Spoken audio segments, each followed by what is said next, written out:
It's a tough time. Why is Biden one of the most unpopular U.S. presidents?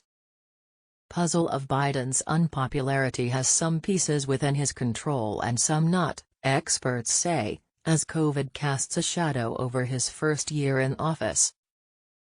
Joe Biden ends his first year in office at a particularly bleak moment for a U.S. president who promised competency and normalcy. Much of his domestic agenda is stalled on Capitol Hill, impeded by members of his own party. The virus is once again raging out of control. Daily infections of COVID-19 have soared to record levels, hospitalizing more Americans than at any previous point during the pandemic. The administration's vaccine or testing mandate for large employers was blocked by the Supreme Court's conservative supermajority. Inflation is at a nearly 40-year high. Diplomatic talks have so far failed to pull Russia back from the brink of war with Ukraine. After winning more votes than any presidential candidate in American history, Biden is now, just 12 months later, one of the country's most unpopular presidents. For months, Biden's approval ratings have languished in the mid to low 40s, with an average approval rating of 42%. A Quinnipiac poll released last week found him at a dire 33%, which the White House has dismissed as an outlier. Nevertheless, among his modern predecessors, only Donald Trump fared worse at this point in their presidencies. The puzzle of Biden's unpopularity has many pieces, pollsters and political analysts say.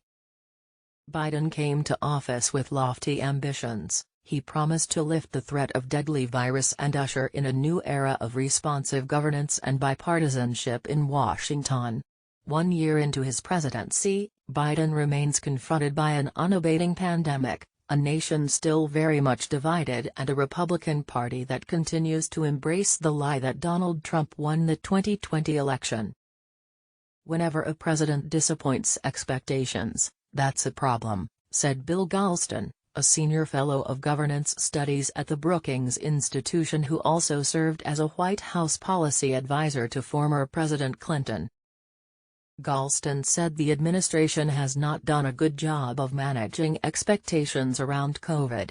In July, Biden came just shy of declaring not done a good job of managing expectations from the virus, only to be proven wrong by the arrival of the fast-spreading Delta variant.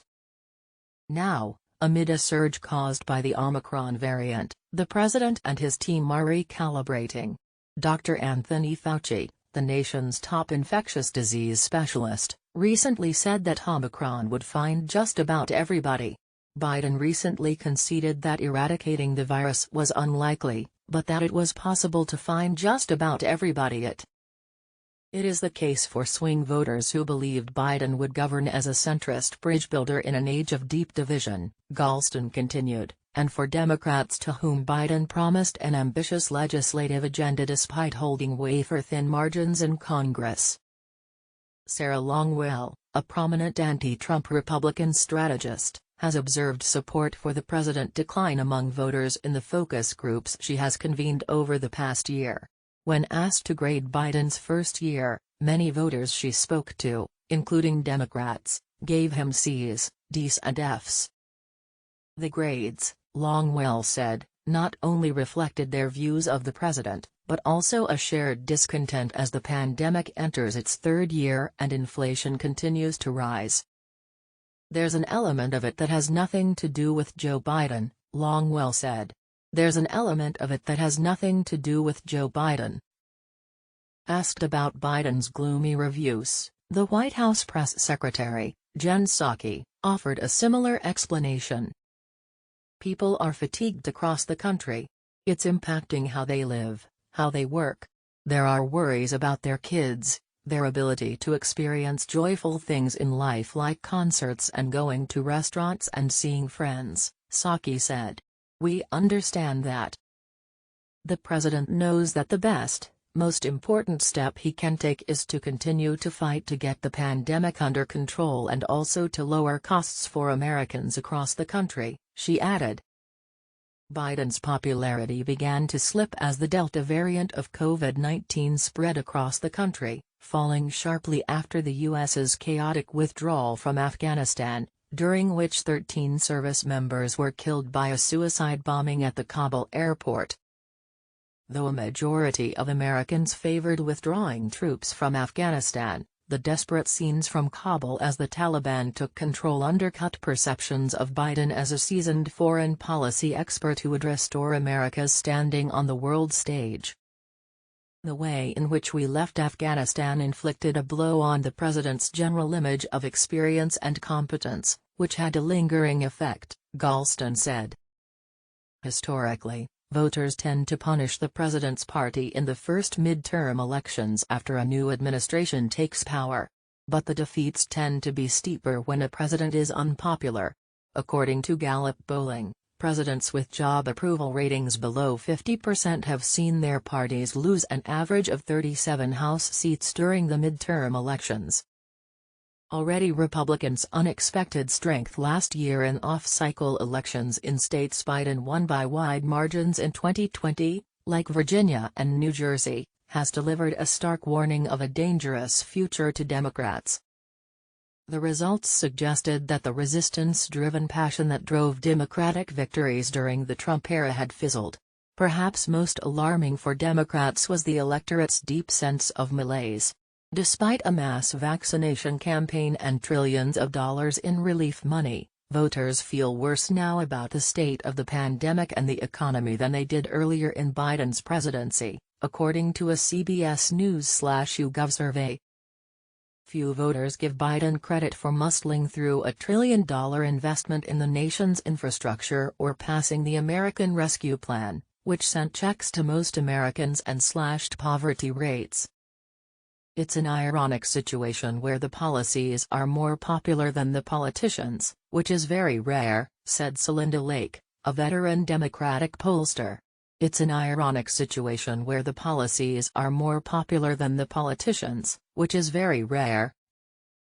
Further capturing that frustration, a Gallup poll released on Monday found a dramatic shift in party preference over the last year, swinging from a 9-point Democratic advantage at the beginning of 2021 to a 5-point Republican advantage by the end of the year.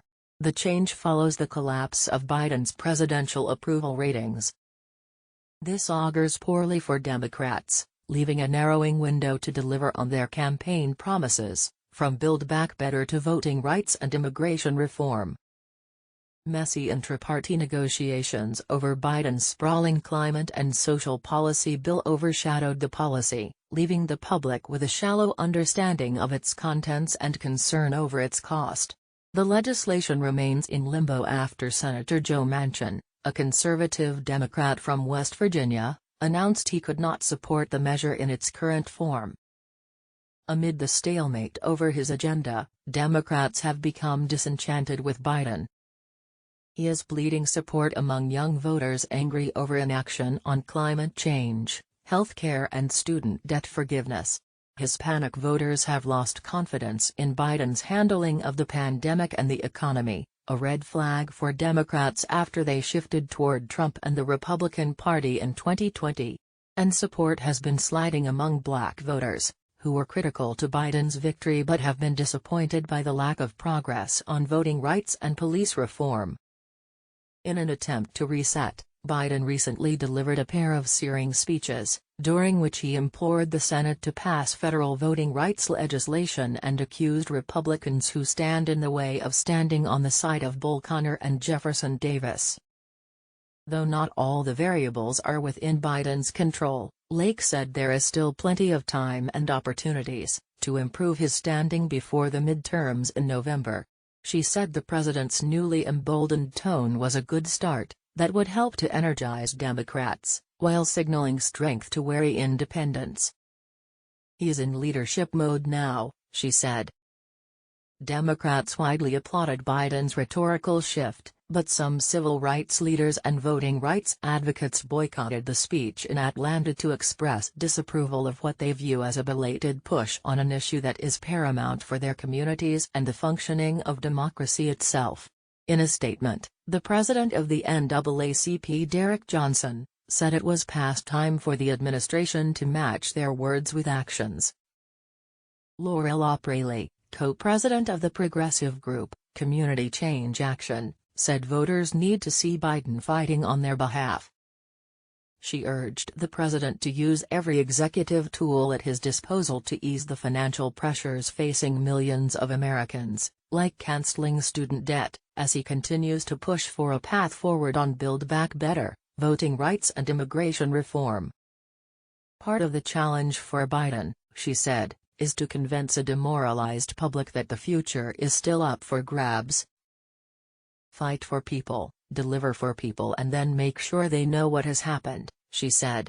Fight for people, deliver for people, and then make sure they know what has happened.